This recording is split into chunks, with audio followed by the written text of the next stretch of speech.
E aí, gremistas, mais um vídeo do canal Sítio Gremista. Aqui quem fala é Mariano Brother. Vamos comentar o primeiro jogo das oitavas de final, jogo de ida em casa. Grêmio 2, Fluminense 0. Primeira coisa, dessa vez não tenho críticas a Renato. Muita gente até já estava mandando mensagem, Chico. Nem era o Chico, mas tu vê, vai entrar o Bright White, para quem estava criticando o meu inglês. Bright White, Rafe. O que tu acha? Aí, brother, não gostou do meu inglês? Achou falta de respeito eu falar o nome dos jogadores errados? Tu achou falta de respeito retrucar as comentários? Te desescreve. Vaza, brother. Faz um canal pra ti. Que esse aqui é do Grêmio. Não é nem meu, é do Grêmio. Não gostou, vaza. Tô pedindo inscrito, nem like. Perguntar pra mim o que eu quero com o meu canal, vou ser repetitivo, que nem um papagaio ou um gravador. Eu quero que o Grêmio ganhe. Sacou? Tem gente que quer fazer, não faz e critica quem faz. É isso aí. Eu faço, recomendo e o que eu quiser. Entendeu? Bom, tudo bem, agora realmente perdi tempo demais. Então, assim, não tenho muita crítica ao Renato, porque em primeiro lugar eu queria o Wright no ataque, né?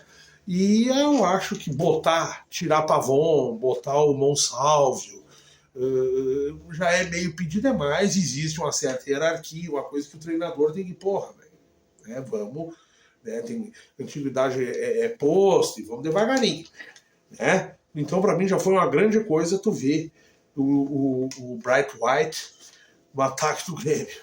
Tá? Então, assim, o Grêmio começa com a proposta de jogo, né?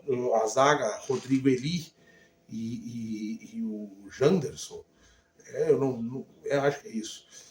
Bom, o timezinho, você sabe, até me impressionou muito o Dodi, né? Com o Vila Sante e Cristaldo. Eu sempre sou um entusiasta do Dodi, e talvez entusiasta mais do Vila Sante, que vem mal, já faz umas 3 partidas, que é tipo assim, libera o Vila Sante para jogar e põe o Dodi de 5, que é 5 e sabe jogar. E foi mais ou menos o que a gente viu, às vezes intercalando a posição, e o Vila Sante muito mal referente a ele mesmo. Então o Grêmio começa envolvido pelo esquema do Mano Menezes. O Mano Menezes é especialista nisso aí, o Renato é especialista em se atrapalhar com retrancas ou meio-campos povoados, que não era bem uma retranca o que o Fluminense fazia, ele simplesmente tinha uma linha de defesa muito forte, uma maneira de se defender muito forte, e suas válvulas de escape. E funcionaram. E o Grêmio não conseguia botar a bola no chão. Soteldo, muito bem marcado, que é a individualidade pelo lado esquerdo, não estava vencendo os seus embates, e tem um problema, porque o Soteldo joga com o Corcunda, o Reinaldo, que nos salvou ontem, do lado esquerdo, João Pedro, que é o melhor lateral direito que o Grêmio tem, e um dos melhores do Brasil, com o Pavon, que não vem bem, né? Então o Grêmio teve dificuldades, o Grêmio foi chegar ao ataque, enquanto o Fluminense povoava o meio campo, não tinha dificuldades na saída de bola, o Grêmio marcava muito mal, e para o Fluminense o empate era ok. Então, se ficasse eles tocando bola na frente da área e o Grêmio não agredisse, eles iam ficar o jogo inteiro ali e o empate estava valendo. Então o Grêmio pressionou muito mal a saída de bola do Fluminense, o Fluminense pressionou muito bem a saída de bola do Grêmio. O Fluminense tem um jogador que o Grêmio não tem, que é um armador, um camisa 10. Então o Grêmio teve dificuldades em botar a bola no chão. O Grêmio, aos 16 minutos, o primeiro momento que põe a bola no chão e tenta trabalhar uma bola. Pois assim como foi esses últimos jogos aí do Grêmio, aí, não me lembro agora, até acho que foi com o Corinthians, onde o Corinthians sempre estava à frente na marcação, a segunda bola era sempre do Corinthians, né? E quem tem o meio-campo povoado e vem, não vou dizer retranca, não era bem uma retranca, era quase um ferrolho, um sistema muito forte de defesa. Se tu não ter desvencilhado, ou aproximar um jogador do outro, ou não ter um armador, ou alguém que quebre linhas, um driblador, fica difícil. Tu tá sempre em desvantagem na segunda bola, e o contra-ataque do Fluminense funcionou.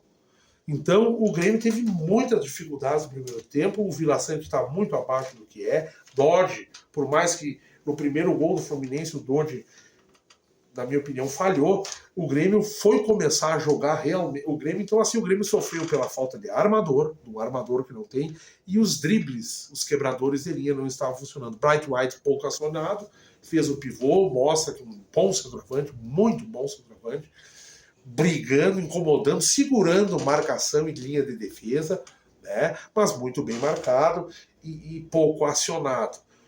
Então o Grêmio, a partir dos 30 minutos, né, e muito devido à saída do esquema do Fluminense, que era com o André, o Martinelli e o Arraias daquele outro lado, lá quando sai o Martinelli desestrutura um pouco o Fluminense e o Grêmio põe finalmente a bola no chão e começa a chegar. O Grêmio começa a chegar ao ataque e criar essas situações de gol e melhora dos 30 minutos do primeiro tempo até o final. No segundo tempo, o mesmo time, com exceção do Fluminense, que mudou, e o Grêmio continuou com o mesmo problema. Né? Então, na hora do gol do Fluminense, quando o Ganso recebe a bola sozinho, num erro de marcação, porque não dá para deixar solto, e eu atribuo ao Dodge, que é quem estava por ali. Quando eu vi o cara dentro da área livre, eu falei, vai pôr nos pés do cara. Caixa, 1-0 Fluminense. O Grêmio é um grupo que para mim é melhor que o Fluminense, né? Mas ali você criou um problema. E aí foi um jogo de Libertadores. Né? O Grêmio pecou muito com a arbitragem, essa coisa de achar que o juiz vai dar a falta, às vezes tomar a bola e parar porque acha que o juiz vai dar a falta, não deu, segue o jogo, meu amigo. Só para se o juiz apitar, continua a jogada. Né? O Grêmio toma o gol e aí começa a fazer tudo que deveria ter feito desde o primeiro tempo. Correr, se antecipar, brincar pela bola, ter agilidade, velocidade, tudo que o Grêmio também não teve no primeiro tempo.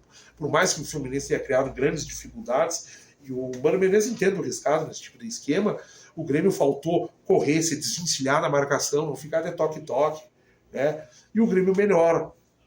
Né? Pedia já a necessidade de substituições, né? Então, assim, o Grêmio foi penal. Né? O Grêmio empata o jogo no final, depois um gol do Reinaldo, mas o que deixa claro aqui é a necessidade desse rapaz Gonçalves, né, também está pedindo passagem. Né? Eu não sei se sai Cristaldo, eu não sei se sai Vila Sante, eu não sei se sai Pavon, mas esse rapaz, quando entrou, ele se mostrou primeiro um meia, adepto de pifar, de quebrar linhas com o passe, que nem o Ganso fez, e deixar e ao mesmo tempo aquele cara que entra na área, faz um 2, pode fazer um 2 com pivô, com Bright White, né? Então assim, mudou a cara do Grêmio. A primeira coisa foi o gol que o Grêmio tomou, que os jogadores começaram a correr mais, e as mudanças. A mexida, e esse rapaz, Monsalvo, mudou a cara do Grêmio. O gol do Fluminense muda a cara do Grêmio, e a entrada desse rapaz mostrou um jogador que é muito Grêmio, não pode ser que ele seja também um meia. Né? Mostrou um problema que o Grêmio tem, que ele não consegue quebrar linhas com o drible e não tem a armação. O Cristaldo não é um armador, é muito bom jogador, fez um bom primeiro tempo, o Cristaldo, na função dele, no que ele entrega para o Grêmio. Né? Quem teve abaixo para mim foi Vila Sante, Reinaldo, Pavon, né? Que é um jogador que é bom jogador, mas vai ter que pegar um bancário. E aí é aquela coisa, Renato vai mexer, vai sair Monsalvo, vai dar Pavon, porra, vai dar o Pavon, cara, Pavon é bom jogador, mas não está fechando com esse esquema, talvez possa contribuir melhor entrando no segundo tempo, em algumas outras partidas alguém não possa jogar, mas no momento para mim é bancário. Então para mim o Grêmio, eu não vou dizer que fez uma partida ruim, porque o Mano Menezes fez um bom esquema, o Fluminense também não é tão lende assim, mas o Grêmio ele sempre tem um score maior, deveria ter jogado melhor, tanto que o gol acusa uma melhora do Grêmio, um correr que o Grêmio não estava fazendo,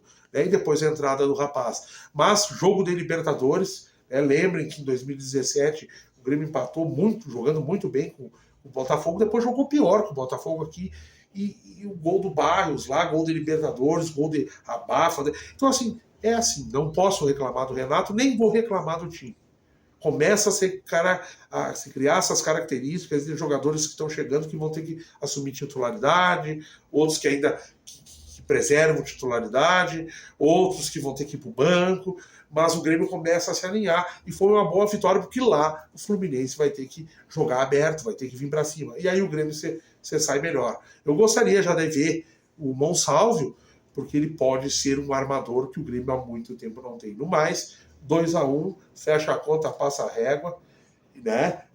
Observei um pouco o jogo do Galo, que pode ser o nosso adversário, o São Lourenço, e eu acho que o Grêmio tem que jogar o que vem jogando, se esmerar, o Grêmio vem melhorando, para poder fazer uma boa partida e sair com a classificação lá no Maracanã, que para nós não é novidade nenhuma. Nós não somos caseirinho que nem os coreanos aí.